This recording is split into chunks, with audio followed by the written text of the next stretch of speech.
Picture this, it is 722 AD and you are a general of the Umayyad Caliphate. You've just conquered a vast expanse from the sands of Arabia to the Atlantic coast. Holding a report about a group of rebels hiding in a cave in northern Spain, your scouts inform you that they're starving, surviving on honey from rocks.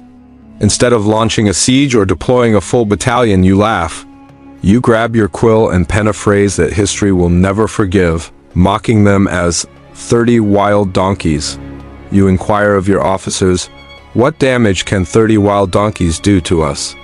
This careless dismissal becomes your death sentence, as those so-called donkeys lead you into a catastrophic defeat at the Battle of Covadonga, saving Europe from total conquest. Before diving deeper into this tale of resilience and forgotten struggles, if you find value in uncovering the hidden truths of history, please hit that like button and subscribe for more insights like this. Also, comment below to share where you're tuning in from. It's fascinating to explore these ancient narratives across time and space, united by our curiosity for the past. To comprehend the blunder of the Umayyad general, one must understand the rapid speed at which the Umayyad war machine advanced. This wasn't slow, measured expansion, it was a blitzkrieg. In 711 AD, just 11 years prior, Islamic forces crossed the Strait of Gibraltar and did not simply defeat the Spanish armies. They obliterated them. At the Battle of Guadalete, the entire Visigothic nobility was decimated, the king disappeared, and military leaders perished. Resistance crumbled. For the Umayyad commanders, this was no longer a war. It had become a mopping-up operation. They swept through cities like Toledo, Seville, and Córdoba, which fell like dominoes. The locals did not resist. They opened their gates. The speed of their success was intoxicating. When the invaders reached the northern coast, they felt invincible, convinced that divine favor was on their side. They had traversed mountains, deserts, and seas. What threat could a foggy, rocky valley in Asturias pose? This mentality fermented the wild donkey's slur. It reflected not merely disdain, but a miscalculation. The governor of Al-Andalus surveyed the map, noted the meager resistance of 300 men, and deemed it too trivial to bother with. Reports from the Muslim chronicler al-Makari capture this sentiment convincingly. Why waste resources marching through those narrow passes? Winter will kill them, hunger will kill them. Let them die in a cave like animals. However, the Umayyads overlooked a critical detail. The 300 men they dismissed were not simple peasants armed with pitchforks. They comprised the surviving members of the Visigoth Royal Guard, hardened veterans who had witnessed their world engulfed in flames and retreated to the one place where cavalry could unpursue. They were led by Pelagius, a man driven not merely by survival but by an insatiable thirst for revenge. The recklessness of the Umayyads created a catastrophic blind spot. In military history, we see this pattern repeat itself, much like Napoleon in Russia or the Americans in Vietnam. When a superpower confronts a guerrilla force, they search for a traditional army to combat. When they fail to identify one, they dismiss the threat. The Umayyad generals sought an open battlefield ideal for their heavy cavalry. Finding none, they naively believed the war to be won. They allowed the donkeys to thrive, inadvertently gifting Pelagius something invaluable: time. Time to organize, time to learn the terrain, and time to transform a group of destitute refugees into a lethal ambush squad. While the Umayyads were busy assessing taxes and strategizing an invasion of France, Pelagius was busy transforming the Covadonga Valley into a kill box. Ironically, if the Umayyads had dispatched a serious expeditionary force in 718 or 719, they could have crushed the rebellion in no time, possibly ending the Reconquista before it even started. Spain could very well be an Islamic nation today. Instead, their complacency allowed the infection to fester, perceived as benign. By 722, when the order was finally issued to neutralize the rebels, it was too late. The Umayyad commander, Al-Qama, advanced with a massive army into the mountains, fully expecting a routine operation to enforce peace.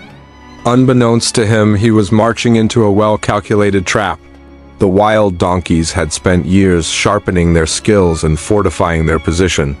Al-Qama unknowingly led his 100,000 soldiers into a grave meticulously prepared by what they considered mere phantom warriors.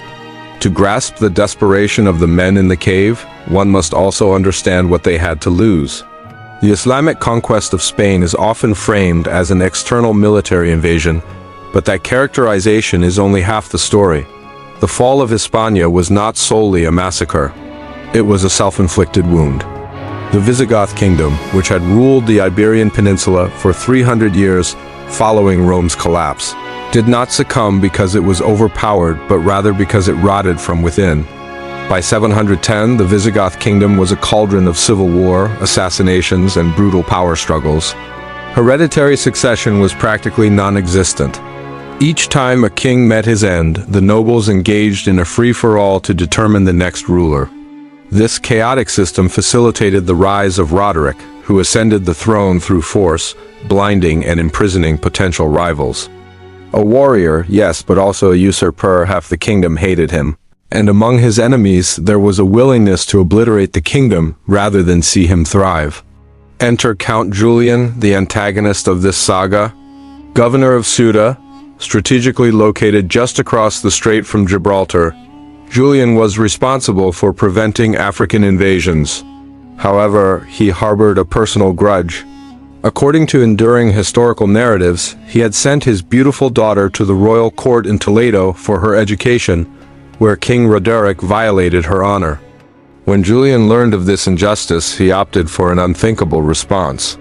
Rather than demanding reparation or declaring war, he clandestinely orchestrated a betrayal greater than any battlefield defeat. Julian approached Musa ibn Nusayr, the flourishing Muslim commander in North Africa, and his general Tariq ibn Ziyad. He offered them not just safe passage but also his own ships to facilitate the invasion. This betrayal, one of history's coldest, saw the Guardian of Europe hand over the keys to those who would invade it. In the spring of 711, Tariq ibn Ziyad landed at Gibraltar with a mere 7,000 Berber troops, transported on Julian's merchant vessels disguised as a trade convoy. Unbeknownst to King Roderick, who was hundreds of miles away, preoccupied with Basque rebels, he perceived the Muslim arrival as just another raid and annoyance. Gathering an army of 30,000 men, he marched south, anticipating an easy victory at the Battle of Guadalete. On paper, Roderick's forces should have obliterated the invaders. He had the numerical advantage and superior heavy cavalry, but loyalty was lacking. As battle raged, the wings of Roderick's army, consisting of relatives to the king he had usurped, inexplicably ceased fighting. Some accounts suggest they turned their swords against Roderick, whereas others note they merely stood passively as he fell. In this chaos, Roderick met his end, his body lost to time, leaving only his white horse and golden boots submerged in the riverbank's mud. With their king slain and the army betrayed, the Visigoth state collapsed in an instant, becoming unmoored from its leadership. The mercenaries who had come to oust Roderick did not retreat. They proceeded to seize their opportunity, breaching the previously fortified gates of Spain. The speed and ease of this collapse were astounding. It was not a protracted conquest, but instead felt like a hot knife piercing butter.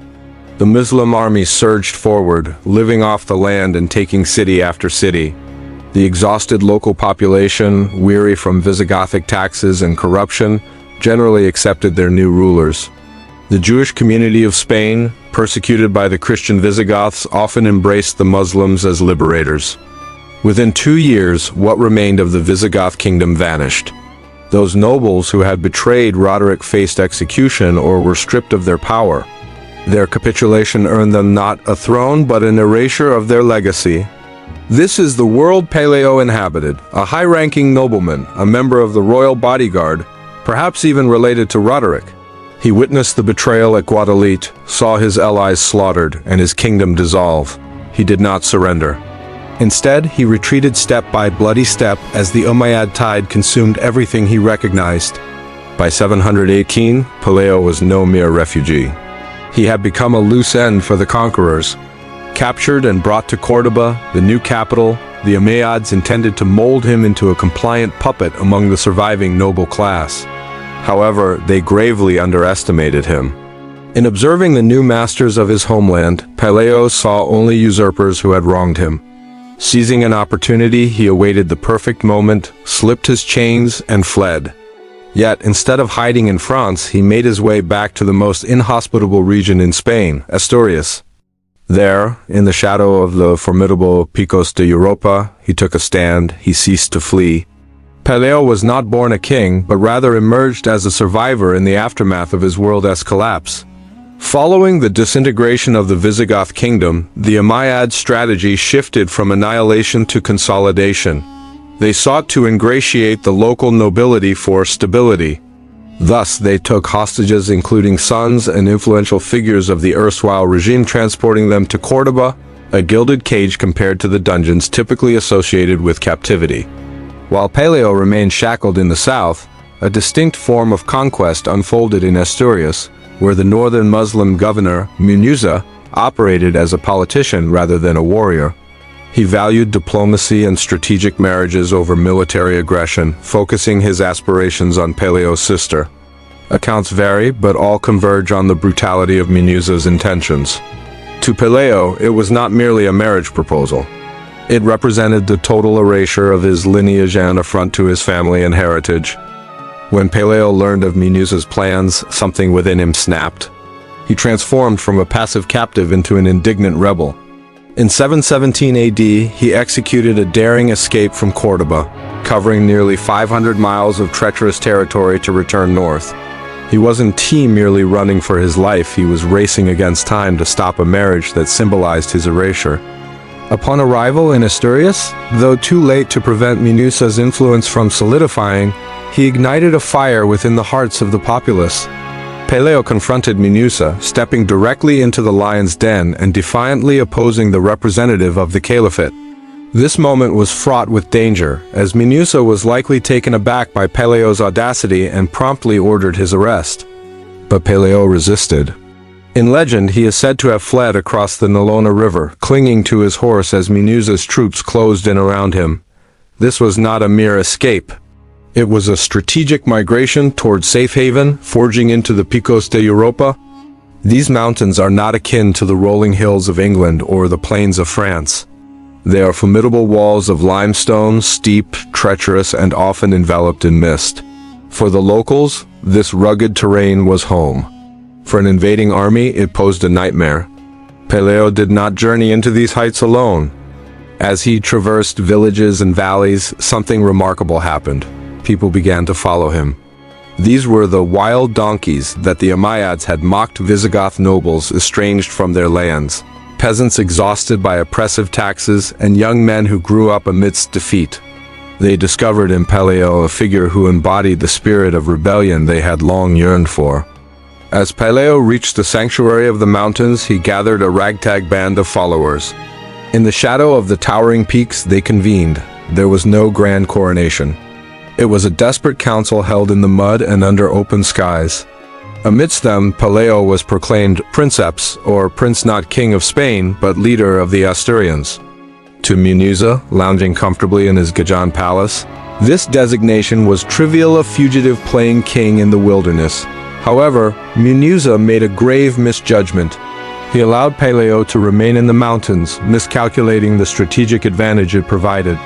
Peleo's ascension did nothing to sway Munuza, who believed that the harshness of winter and hunger would defeat his adversary.